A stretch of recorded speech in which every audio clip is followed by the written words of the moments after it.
Equidespace 2014, on est en direct sur rochexpo.tv depuis le parc des expositions de La Roche-sur-Fonds pour les 3 jours de ce salon consacré aux chevaux, toutes sortes de chevaux et notamment des chevaux miniatures. On va en parler avec Michael Niederleitner et puis Christelle Morel. Bonjour à tous les deux et merci de nous avoir rejoints. Vous êtes les organisateurs de ce concours de chevaux miniatures.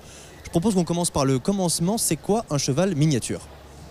Alors un cheval miniature, c'est la reproduction exacte d'un grand cheval. La reproduction, mais c'est un vrai cheval, je veux dire, c'est un vrai cheval. Vivant, quoi. Ouais, on est tout à fait d'accord. Oui, c'est un vrai cheval vivant, c'est pas une peluche.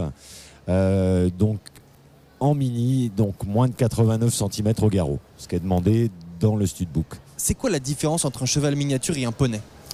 Alors, comme vous le dites, un poney c'est un poney, un cheval miniature c'est un cheval, un vrai cheval qui a été diminué par la taille au fur et à mesure des années. Ça dure depuis très très longtemps, où ils ont utilisé les chevaux les plus petits qui soient, qu'ils ont fait reproduire entre eux pour atteindre cette taille-là maximale de 89 cm.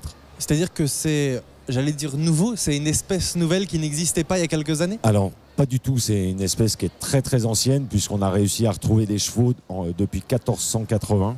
D'accord. Ouais. Chez nous en France, oui, c'est vrai que c'est assez nouveau. Pour dire, encore l'année passée, il y avait 450 chevaux miniatures d'inscrits vraiment en France. Donc c'est assez nouveau chez nous sur le territoire français, mais par contre dans le reste de l'Europe et beaucoup aux États-Unis, ça fait très très longtemps que ça existe, quoi. On va voir quelques images puisque vous les présentez sur ce concours. Comme ça, on va voir tout de suite à quoi ça ressemble. Et puis, je vous laisserai nous les commenter. Puisque vous êtes dans le hall A'. Vous étiez où ce matin, c'est ça ? Le hall A. Le hall A, tout simplement. Oui. Et donc, le concours consiste en quoi exactement ? Alors, on essaye de montrer aux gens, parce que la question qui arrive régulièrement, c'est « mais un mini, à quoi ça sert ?» Alors, on essaye de montrer aux gens qu'un mini, ça ne sert pas qu'à tondre la pelouse. Que, comme là, par exemple, on voit un petit étalon américain avec lequel on fait du trail. Donc c'est la confiance entre le présentateur et son cheval dans différentes situations qu'on peut retrouver dans la vie de tous les jours. Voilà, un passage de frites, alors c'est vrai que c'est pas courant, mais ce sont des choses qui risquent d'arriver où les chevaux peuvent prendre peur. Et c'est le travail à pied et la confiance entre le cheval et son propriétaire. Christelle, comment ça se dresse un cheval miniature, comme un cheval normal ? Exactement comme un grand. Aucune différence. Exactement comme un grand, il n'y a aucune différence, si ce n'est qu'il n'y a aucun rapport de force envisageable, puisqu'il ne serait pas en mesure de se défendre, c'était beaucoup plus petit. Et donc il le sait. Plus faible qu'un grand cheval. Il ne le sait pas forcément, mais par éthique envers le cheval, par la douceur, mais c'est comme un grand. Et il y a toutes les espèces, comme les autres chevaux ? Qu'est-ce que vous entendez par toutes les espèces ? Toutes les races de chevaux ? Il y a plusieurs races de chevaux miniatures, effectivement. Le plus connu, le plus sérieux, peut-être le plus beau actuellement, c'est le cheval miniature américain. On a le cheval miniature anglais qui est très connu, on a le Falabella qui est très connu par le public. Mais avant tout, depuis juillet de cette année, on vient d'avoir enfin une signature du ministère de l'Agriculture et il va exister d'ici très peu de temps un cheval miniature français. Et ça, c'est extrêmement important. Comment on décide comme ça qu'il va exister ? Il existe déjà, il ne s'appelle pas comme ça, c'est ça ? En fin de compte, c'est pour fédérer des chevaux qui n'ont pas forcément de papier, pour essayer d'améliorer la qualité.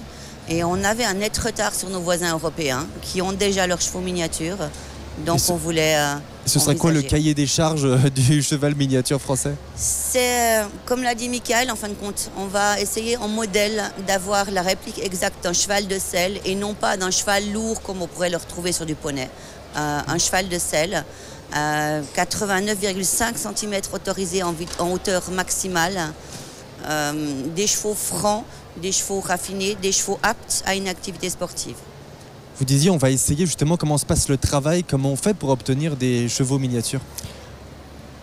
Dans la reproduction, alors là pour l'instant, pour le cheval miniature français, le studbook, donc il y a plusieurs commissions qui se mettent en place depuis le mois de juillet, où on va sélectionner des reproducteurs qui vont apporter exactement ce que l'on recherche pour le cheval miniature. Donc le cahier des charges qui a été défini entre les différentes associations de chevaux miniatures françaises et l'IFCE, qui est en charge de ce cahier des charges et de ce nouveau studbook. Donc on va sélectionner plusieurs reproducteurs. On en espère 550 sur les 3 années à venir, ce qui est le strict minimum pour pouvoir créer une nouvelle race. Au même titre, le sel français, à son époque, a été un croisement entre différents chevaux. On fera la même chose avec le cheval miniature pour obtenir, d'ici quelques années, un standard du cheval miniature français. Et comment il évolue au fur et à mesure des reproductions? Est-ce qu'il est de plus en plus petit ou pas forcément? Alors la taille, il y a un maximal, 89,5, ce qu'on dit depuis tout à l'heure.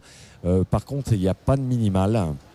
Mais on sait très bien, on sait tous qu'en tant qu'éleveur, un cheval qui descendrait en dessous de 70 cm au garrot serait plus apte à la reproduction. Il y aurait des soucis tant par la locomotion, le cheval en soi-même serait plus sain. Donc on ne veut pas de ces chevaux-là, quoi. Il y a une limite. Et vous, votre travail, vous êtes spécialisé dans les chevaux miniatures ou vous avez tout type de chevaux? Alors je vais laisser Christelle répondre à ça. Allez-y. Nous, on a une écurie qui s'appelle, je ne vais pas le nommer, mais une écurie qui est spécialisée dans la gériatrie et la convalescence. Donc ça, c'est notre travail, on va dire. Il y a une passion aussi, mais c'est notre travail. De tout type de chevaux? Tout type de chevaux. La plupart des chevaux d'obstacles ou des chevaux de course qui sont arrêtés temporairement ou sur le long terme pour un problème. Et le cheval miniature, c'est devenu par passion. C'est une passion qui a commencé par les chevaux américains. J'ai des paint horse, on élève du paint horse. Donc une passion de la génétique des couleurs, après une passion de la morphologie du cheval, donc des jugements, modèles et allures.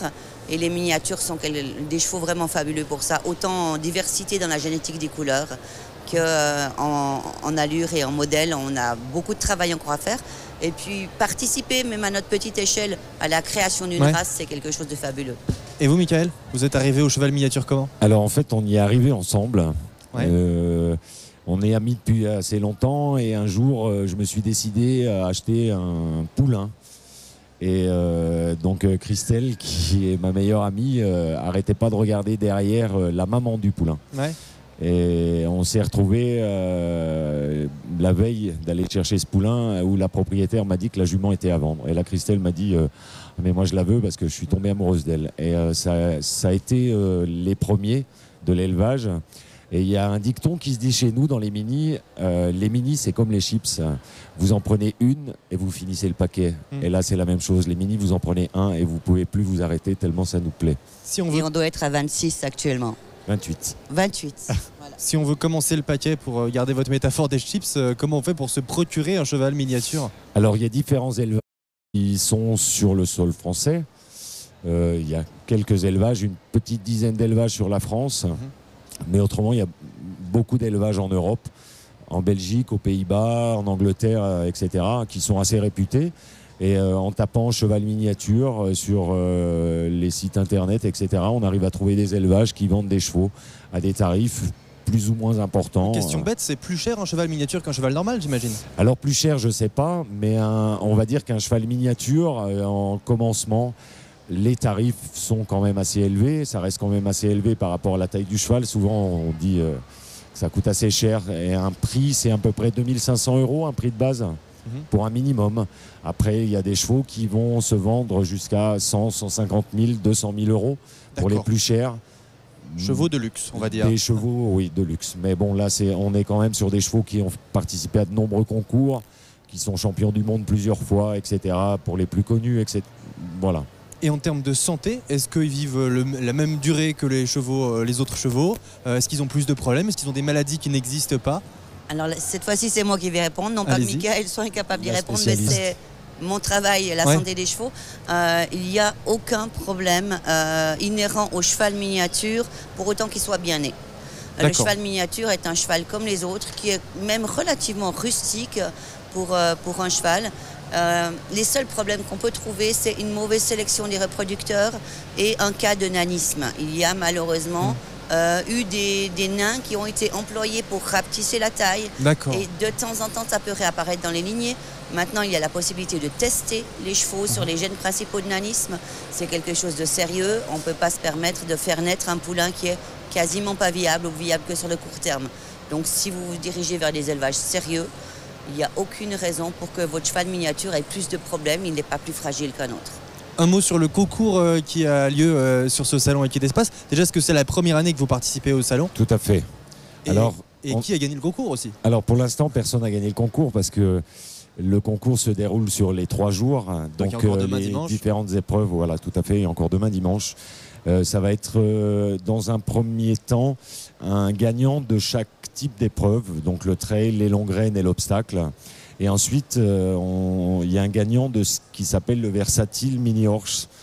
C'est la réunion des 3 notes qui va faire qu'il va y avoir un champion de toute catégorie, en fait, un champion, un deuxième et un troisième de toute catégorie. Et donc les catégories sont les 3 épreuves que vous venez de citer. Ce sont les 3 épreuves que l'on vient de citer, le trail, les longues graines et l'obstacle. Oui, c'est notre première participation. En fait, ça vient suite au fait qu'on est aussi, nous, les organisateurs d'un concours de chevaux miniatures. D'accord. Du plus gros concours de chevaux miniatures en France, qui réunit un peu plus d'une centaine de chevaux. Et on a été contacté comme ça, parce que des gens par connaissance, etc. Et c'est comme ça qu'on nous a proposé de venir organiser un mini-concours sur le salon de La Roche-sur-Foron. On souhaite bonne chance alors à tous les chevaux miniatures. Tout à fait. On peut pas dire mini-chevaux, c'est pas pareil. Vous pouvez dire mini-chevaux. Ok, je dis mini-chevaux, alors ça va plus vite. Mini-chevaux, ça va bien. Merci beaucoup à tous les deux d'être passés sur Merci le plateau de la Merci. Web TV. Et bonne chance à vous également pour la suite de ce concours et pour ce salon Equidespace. On s'y retrouve en direct dans quelques minutes sur rochexpo.tv. A tout de suite.